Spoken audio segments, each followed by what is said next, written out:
السلام عليكم. أعوذ بالله من الشيطان الرجيم. بسم الله الرحمن الرحيم. الحمد لله رب العالمين الرحمن الرحيم مالك يوم الدين. إياك نعبد وإياك نستعين.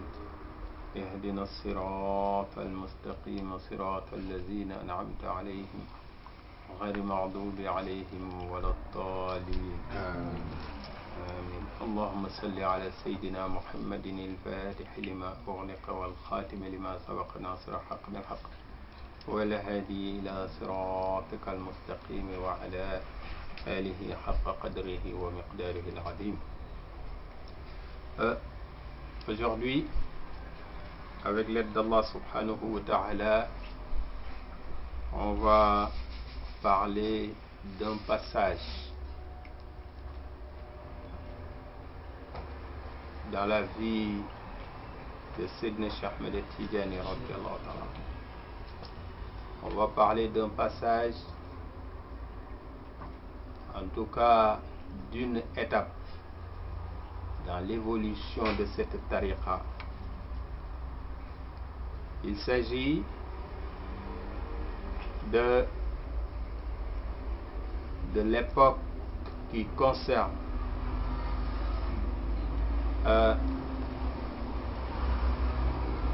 l'autorisation que Sayyidina Cheikh radiyallahu anhu avait donnée à son disciple, à son khalif, à son confident, Sayyidina Ali Harazim radiyallahu anhu al-Barada, de réunir, d'écrire le livre Jawahirul Ma'ani. Mais ce qui est encore plus intéressant, parce qu'il y a beaucoup d'enseignements à tirer dans cette étape de la tariqa. Sayyidina Cheikh radiyallahu anhu, qui n'a pas écrit de livre lui, parce que Sayyidina Cheikh n'a pas écrit de livre radiyallahu anhu, donne l'ordre, al-izn, à son disciple, à son khalif, Cheikhana al-Hadi Ali Harazim radiyallahu anhu, d'écrire et de décrire aussi l'évolution spirituelle de Sayyidina Cheikh radiyallahu anhu jusqu'à l'avènement de l'ouverture du Fath. Là, il s'agit de deux dates importantes, mais en tout cas, la première, c'est la date de l'ouverture de Sayyidina Cheikh radiyallahu anhu, al-Fath, quand il a fait sa khalwa mémorable, sa khalwa difficile et longue aussi, pénible, et à travers, en tout cas à la fin de cette khalwa, ou pendant cette khalwa même, il a vu le prophète sallallahu alayhi wa sallam qui lui a donné la tariqa. ففتح الله بهذا العام فتحا لشيخي الكامل الإمام. Alors, mais Sayyidina Cheikh radiyallahu anhu a reçu la tariqa, mais il n'a pas encore reçu le grade qu'il cherchait, al-Qutbaniyatul Uzma. Le prophète sallallahu alayhi wa sallam lui a dit: tiens la tariqa, utilise la tariqa, tu auras tout ce que tu veux. Donc, il a vu le prophète sallallahu alayhi wa sallam, et c'est le prophète qui lui a donné lui-même la tariqa.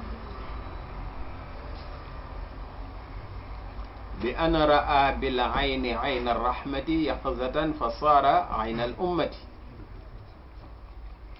Alors il a vu lui-même le prophète sallallahu alayhi wa sallam. Le prophète sallallahu alayhi wa sallam lui-même lui a donné la tariqa. Alors maintenant, tout ce qu'il avait auparavant, il l'a abandonné. Le prophète sallallahu alayhi wa sallam lui dit: maintenant c'est moi ton cher. Ana murabbika wa shaykhuka al-abar. C'est moi qui m'occupe de ta tarbiya. C'est moi ton guide spirituel. Cheikhna Haji Ali Harazim radiallahu anhu, il a assisté, même s'il n'était pas présent physiquement, il vivait encore pendant que Seyna Cheikh radiallahu anhu a reçu la tariqa. Et entre cette étape et l'autre étape où il est devenu maintenant Qutbul Maktoum, entre-temps il est revenu Qutbul Maktoum, il a reçu Al-Qutbaniyatul Uzma, il est devenu Al-Barzakh, mais il n'était pas encore Qutbul Maktoum. Donc c'est entre ces deux dates, ces deux événements, que Seyna Cheikh radiallahu anhu a donné l'ordre à son disciple Cheikhna Al-Haji Ali Harazim Al-Barada radiallahu anhu, lui dit maintenant vas-y écris. Mais ce qui est extraordinaire, c'est que Cheikhna Haji Ali Harazim radiallahu anhu, lui il dit que moi je ne sais pas écrire, moi je ne suis pas quelqu'un qui écrit des livres, je sais suivre mon cher, être le disciple de mon cher, faire tout ce que me dit mon cher, et puis c'est tout. Je ne suis pas quelqu'un je ne suis pas un littéraire en quelque sorte. Mais Seyna Cheikh radiallahu anhu lui dit, c'est pas ça qui est le plus important. Il y a des littéraires qui sont là autour de moi. Seyna Cheikh, il avait des disciples dans tous les domaines, mais c'était Sidi Haji Ali Harazim radiallahu anhu qui avait l'autorisation d'écrire. Sidi Haji Ali Harazim radiallahu anhu commence à écrire. Il pose des questions à Seyna Cheikh radiallahu anhu. Des questions parfois sur des versets de Coran, ayat Qur'aniyya. Des questions parfois sur des ahadiths, des paroles du prophète sallallahu alayhi wa sallam. Des questions parfois sur des paroles que certains awliya avaient tenues. Tout Seyna Cheikh radiallahu anhu répond. Et quand Seyna Cheikh radiallahu anhu parlait, alors c'est comme si c'était un océan qui se déversait dans le vide. On sent la lumière qui sort, la ma'rifa qui sort, la science dans tous les domaines. Et tout, Cheikhna Haji Ali Harazim radiallahu anhu, masha'Allah, reprenait tout, arrivait à tout retranscrire, et de façon limpide aussi. Alors il a écrit le livre. C'est pour ça que Al-Mu'allif yaqul, l'auteur, il dit وَبَعْدَ ذَا بِنَحْوِ شَهْرَيْنِ أَمَرْ تِلْمِيذَهُ الرِّضَى عَلِيًّا الْأَبَرْ. Alors après deux mois après avoir reçu l'autorisation du prophète sallallahu alayhi wa sallam, maintenant de pratiquer le wird. Parce que parfois, subhanallah,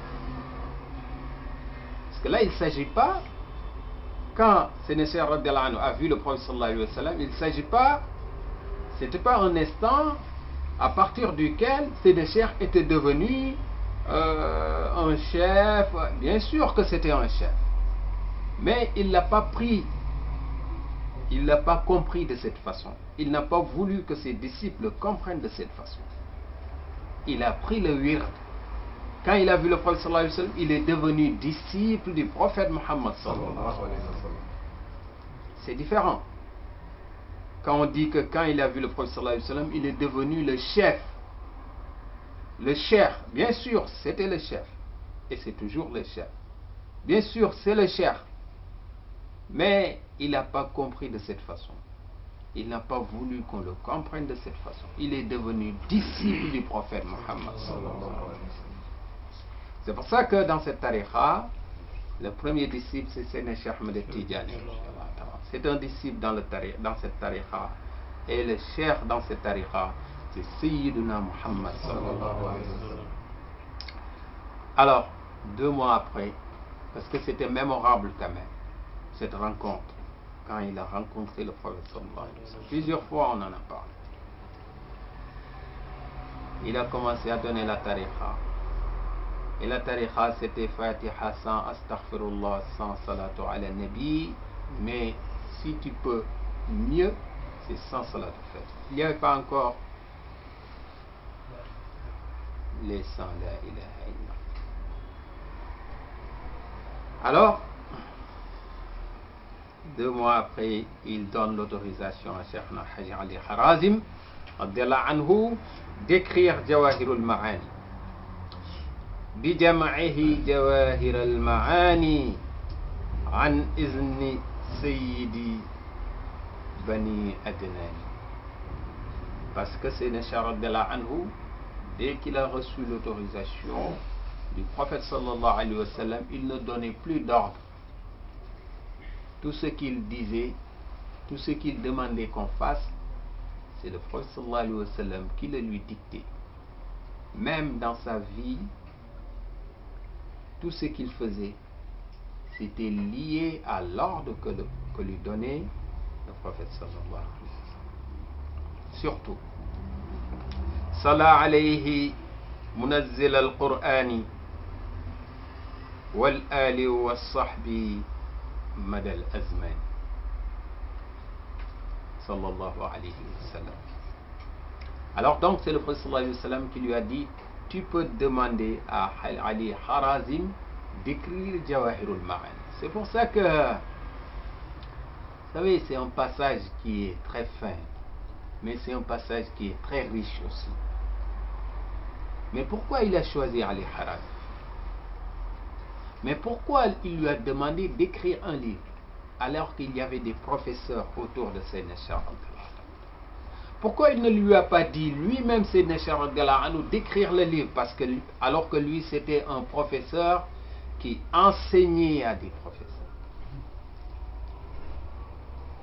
Pourquoi le prophète sallallahu alayhi wa sallam a désigné Sidi Ali Harazim? Mais il y a quelque chose d'exceptionnel, beaucoup de choses à apprendre dans ce passage. Alors, Sidi Ali Harazim lui dit: moi, je ne suis pas... Oui, je lis le Coran, je connais quelques hadiths, mais je ne suis pas un spécialiste.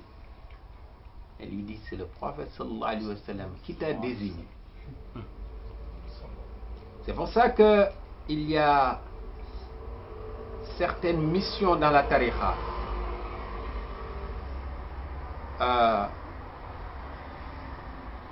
Les dispositions que demandent ces missions-là ne sont pas forcément liées à ce que nous considérons comme étant, eh bien, les dispositions normales ou classiques. Il y a d'autres considérations. Et parmi ces considérations, la mahabba qu'il avait, Cheikhna Haji Ali Harazim radiyallahu anhu, à l'endroit de Sayyidina Cheikh Ahmed Tidiane. Sur ce point-là, il n'y a personne qui pouvait le dépasser. On pouvait avoir beaucoup plus de connaissances, beaucoup plus de ceci, beaucoup plus de cela, mais tel qu'il était attaché à Sayyidina Cheikh radiyallahu anhu, alors là, il n'y a personne qui pouvait le dépasser à ce niveau. C'est pour ça que le prophète sallallahu alayhi wa sallam lui a dit: d'abord et avant tout, fais de lui ton calife alors que tu es vivant. C'était le calife de Sayyidina Cheikh radiyallahu anhu. C'est la première fois qu'on l'a vu. Être calife alors que celui que tu es censé remplacer, il est encore en vie. Mais là aussi, vous savez, avec Sidi Ali Harazim, on apprend beaucoup de choses. Là aussi, il y a une autre définition de la notion de khalif qui a été donnée. Une autre définition. Est-ce que le khalif, c'est seulement celui qui s'assoit sur le fauteuil quand celui qui y était est parti, est absent? est décédé? Ou est-ce que le khalife, c'est tabarakallah, c'est une mission? C'est très important. Alors lui, il était khalife alors que Sayyidina Cheikh radhiyallahu anhu était en vie. Oui, il a accompli des missions. Parfois, Sayyidina Cheikh radhiyallahu anhu l'envoyait pour d'abord en tant qu'intermédiaire avec le prophète sallallahu alayhi wa sallam, parfois aussi pour intercéder en faveur de certains parmi les disciples qui étaient dans une situation de batine qui nécessitait l'intercession du prophète Muhammad sallallahu alayhi wa sallam, etc., etc. Il y a beaucoup d'histoires que vous connaissez déjà. Alors, et jusqu'à présent, il continue sa mission. C'est ça qui est extraordinaire.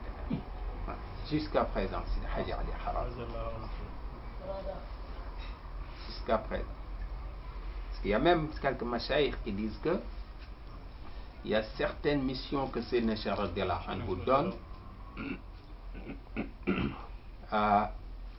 Tant que tu n'as pas vu Sidi Haji Ali Harazim radhiyallahu anhu venir te remettre cette mission-là, tu n'y es pas encore. C'est pour ça que c'est extraordinaire. Alors en tout cas, c'est lui que Sayyidina Cheikh radhiyallahu anhu avait choisi. Il lui dit que tu peux écrire le livre. Alors il a écrit le livre. On va faire vite, Inch'Allah. On aura l'occasion de revenir sur Sidi Haji Ali Harazim radhiyallahu anhu.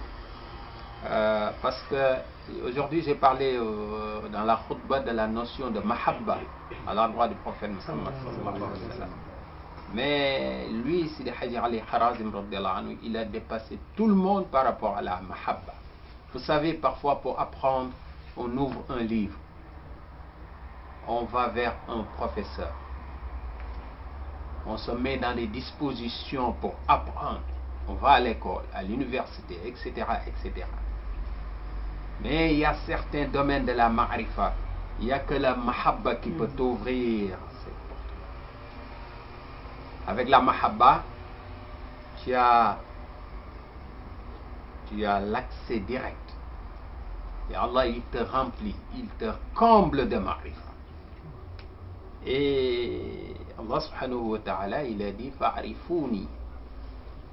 Fa'arifouni, c'est un hadith que l'on traduit quand on est dans un milieu, quand on est dans un domaine de charia, on le traduit par apprenez à connaître Allah, apprenez la religion.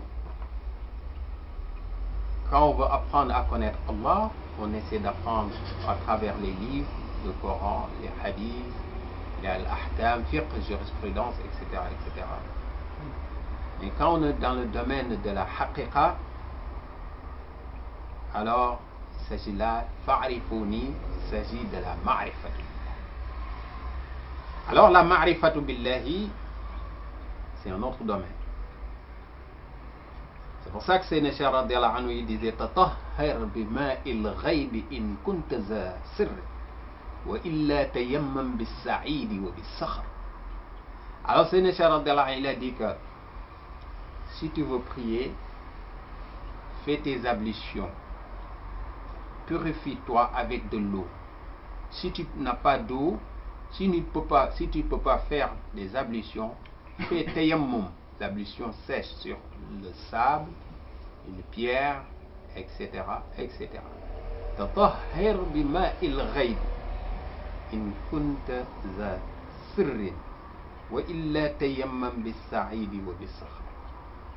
Alors, mais on lui dit mais qu'est-ce que ça veut dire faire ces ablutions avec de l'eau, ablution sèche, tayammum? Il dit celui qui n'a pas accès à la ma'rifa, celui qui n'a pas accès à quelqu'un qui peut lui montrer la haqiqa, alors il apprend la science, la religion à travers les livres. C'est ça tayammum, faire l'ablution sèche. C'est ça wudu. Et si tu as l'autre accès, l'autre code, Et tabarakallah, qu'Allah nous facilite. On aura l'occasion de revenir sur ça. أقول قولي هذا واستغفر الله لي ولكم ولوالدي ولمن استغفروه. اللهم صل على سيدنا محمد الفاتح لما أغلق والخاتم لما سبق ناصر الحق بالحق والهادي إلى صراطك المستقيم وعلى آله حق قدره ومقدار عظيم. سبحان ربك رب العزة عما يصفون وسلام على المرسلين والحمد لله.